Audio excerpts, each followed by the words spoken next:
Bonsoir, Madame, Messieurs. Le cours d'éthique et de culture religieuse ne fait toujours pas l'unanimité. C'est un cours quand même qui est très jeune, il faut le dire. Mais une étude de la doctorante en sociologie, Joëlle Quérin, proche des mouvements souverainistes, affirme que le cours endoctrine les élèves en faveur du multiculturalisme. Écoutons un très court extrait de l'auteur de l'étude. C'est un programme non pas pédagogique, mais politique. Les objectifs ne sont pas pédagogiques, ils sont politiques. On va demander même aux enfants d'eux-mêmes inventer des accommodements. Alors, on les met en situation. Alors, voilà, c'était l'auteur de cette étude qui disait que c'est d'abord politique plutôt que pédagogique. Donc, vous comprenez que ça soulève quelques débats depuis quelques jours encore au Québec. Alors, pour en parler, je reçois deux personnes. L'enseignante Mélanie Dubois, qui a participé à l'élaboration du matériel didactique pour ce cours d'éthique et de culture religieuse. Bonsoir, Mme Dubois, bienvenue à l'émission. Et le militant laïque et anthropologue Daniel Barry. Alors, bonsoir à tous les deux. Bonsoir. Alors, commençons par le rapport lui-même et l'origine du rapport. Est-ce que, selon vous, c'est un cours qui parle d'endoctrinement et qui favorise le multiculturalisme, un mot qu'on a beaucoup entendu à l'époque de Pierre-Éliott Trudeau. Madame Dubois, d'abord, puisque vous avez participé à la rédaction du matériel. Moi, je pense pas que c'est un cours qui endoctrine parce que, tout d'abord, je dois dire que la compétence pivot du programme, c'est le dialogue. Et dans le dialogue, il faut à la fois élaborer son point de vue et questionner un point de vue.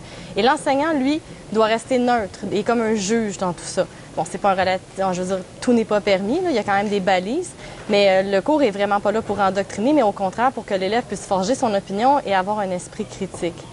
Sur quoi? Tous les sujets qui sont abordés dans le cours. Il y a des contenus à chaque cycle qui sont obligatoires en éthique et en culture religieuse. Monsieur Barry? En fait, endoctriner est peut-être un peu fort quand on parle de multiculturalisme, mais c'est clair que c'est l'idéologie de base du programme lui-même. Ce que Mme vient de dire, on voit tout de suite une certaine contradiction. En fait, l'enseignant doit rester neutre et en même temps former l'esprit critique. Alors, ça ne peut pas fonctionner, ça. On ne peut pas être neutre et former l'esprit critique, parce que pour former l'esprit critique, il faut intervenir, il faut faire voir en quoi tel argument est plus fort que tel autre. Et à l'égard de la religion, eh bien, la pensée critique, c'est pas du tout l'axe du programme. Je regrette. C'est même aux antipodes du développement de la pensée critique. C'est un cours de glorification de l'appartenance religieuse.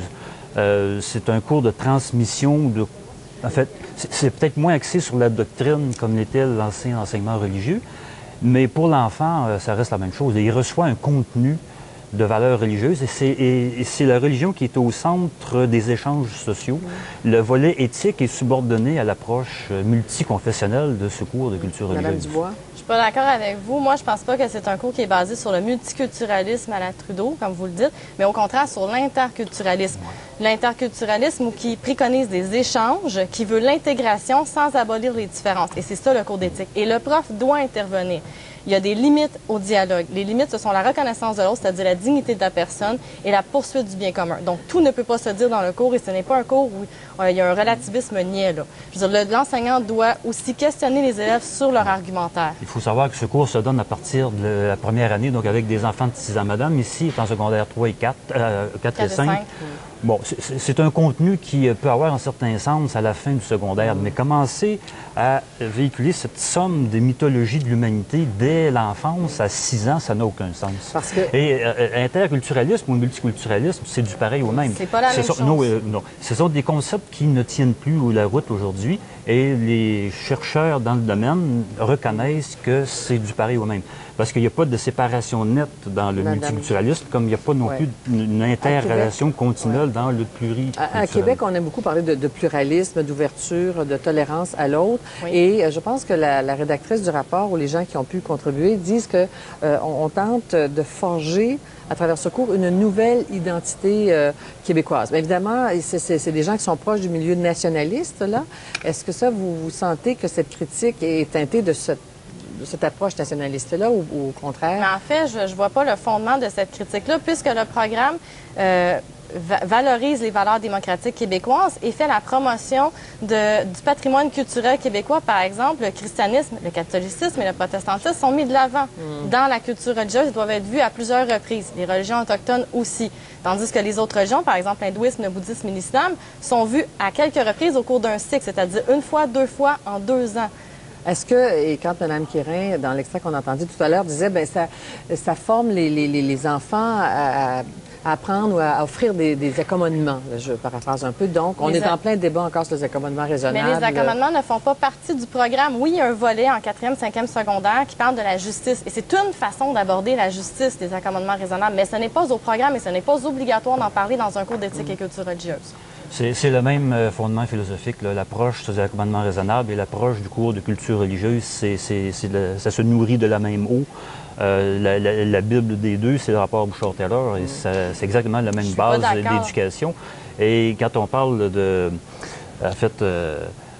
pensée critique sur les accommodements, le seul endroit où c'est abordé, c'est que les éléments critiques sur les accommodements raisonnables on a l'impression qu'ils sont rangés du côté de l'intolérance, parce que le cours, c'est de l'appel au dialogue, ce qui est louable en soi, mais il y a toujours des limites aussi dans le dialogue. Il faut comprendre la portée de la pensée de son vis-à-vis, et il y a des choses qui méritent d'être critiquées dans les religions. Et pourquoi vous n'êtes pas d'accord? Mais je pense que le cours ouvre à la critique, justement, et quand on dit élaborer un point de vue et critiquer un point de vue, ça peut être le point de vue d'un prêtre, ça peut être le point de vue d'un imam, ça peut être le point de vue d'un journaliste. Donc non, je pense pas qu'on peut pas critiquer. Et les accommodements raisonnables, moi, dans mon cours, j'en ai fait une activité sur les accommodements raisonnables et mes élèves qui n'accommodaient pas devaient avoir un argumentaire derrière qui n'était pas basé sur des préjugés et des présupposés. Ils pouvaient invoquer les contraintes excessives, la sécurité. Mais... Prenons l'exemple du déneigement à Outremont. Est-ce que c'est un accommodement raisonnable? Je ne connais pas ça comme Alors, à cause des Juifs hassidiques, un quartier d'Outremont, on ne déneige pas pendant le Shabbat. Alors, il y a des gens qui trouvent que c'est tout à fait correct, acceptable, raisonnable. D'autres qui trouvent que c'est tout à fait déraisonnable. C'est un débat là, qui court depuis 24 heures. C'est mon collègue David Gentili qui trouve qui a révélé cette histoire. Il faudrait voir si c'est une contrainte excessive. Est-ce que ça exige des coûts supplémentaires? Est-ce que ça exige du travail supplémentaire des employés? Il faudrait voir ça. Effectivement, il y a cette question-là à tenir compte, mais je pense qu'en soi, c'est un accommodement déraisonnable parce que ça oblige la municipalité à réglementer, à organiser son déménagement en fonction de croyances religieuses de personnes qui vivent dans le quartier. Bon, ça va beaucoup trop loin. Votre argumentaire sera accepté dans mon cours. Il reste peu de secondes, là, puis je ne peux pas déborder. On a vu dans un cahier d'exercice, on demande aux enfants de 2e secondaire de dire « je suis un garçon, je suis une fille ou je ne sais pas encore ». Ça paraît bizarre, ça. Avez-vous vu cet exemple-là? Non, je n'ai pas vu ce cahier-là, mais je ne vois pas en quoi ça fait partie du programme. C'est dans un cahier d'exercice. C'est pas parce que c'est dans un cahier d'exercice que c'est dans le programme, parce que les cahiers d'exercice ne sont pas approuvés, tandis que les manuels sont approuvés par le ministère. Bien, c'est peut-être inquiétant, c'est peut-être une dimension inquiétante, si les cahiers d'exercice oui, sont pas c'est presque risible et ridicule. Mais, en terminant, ce que Mme dit, en fait, c'est clair qu'en secondaire 4 et 5, ça a une certaine logique, mais à partir de première année, je regrette, le discours qu'on tient sur l'approche critique, ce n'est pas... C'est moi qui vais me faire taper sur les doigts si je déborde. Mais je ne suis pas d'accord, parce que les thèmes abordés au primaire sont différents du secondaire. C'était intéressant de vous avoir. Peut-être qu'on pourra vous accueillir à nouveau à l'émission, Mme Dubois et M. Barry. Merci beaucoup. Merci. Merci.